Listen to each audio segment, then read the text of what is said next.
You know, I firmly believe that even negative circumstances can work out for our ultimate good if we give them over to God. Now, I'm not saying that the situation we're in is a positive one or a good one, just that God can use it for our good. Let me give you an example.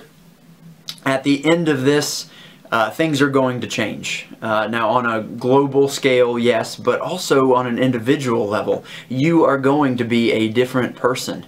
Now, hopefully you'll still be physically healthy, but that's not really what I'm talking about.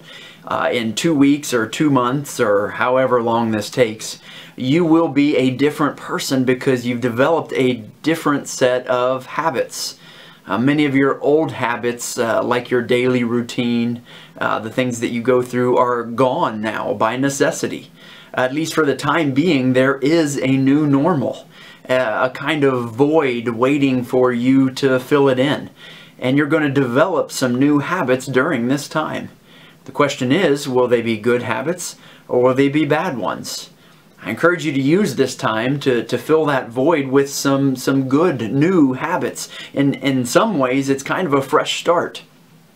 Waldo Emerson famously said, "Sow a thought and you reap an action. Sow an act and you reap a habit. Sow a habit and you reap a character. Sow a character and you reap a destiny." He was correct in pointing out that our habits, those relatively ordinary things we do on a regular basis, shape who we are and ultimately the legacy that we leave behind.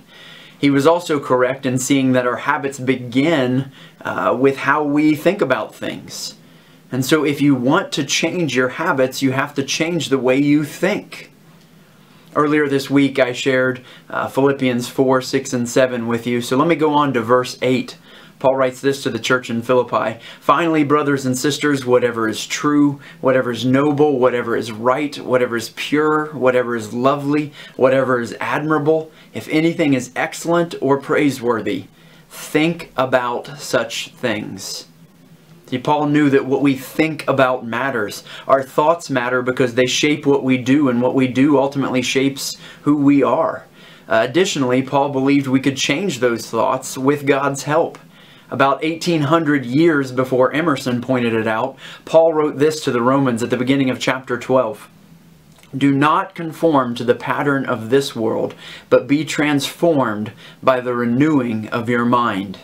See, we can change our habits, thereby changing who we are by allowing God to change the way we think. So, what kind of habits will you develop over the coming weeks? It depends on what you're thinking about right now. It's possible that you'll just end up overeating, binging Netflix, and arguing on Facebook the whole time.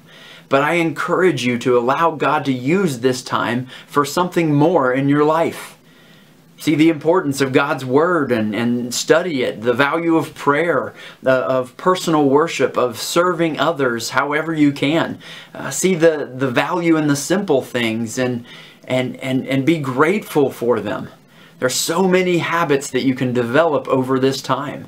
And so as you go about your day, ask yourself, if I keep doing this thing, who will I become in the coming weeks or months?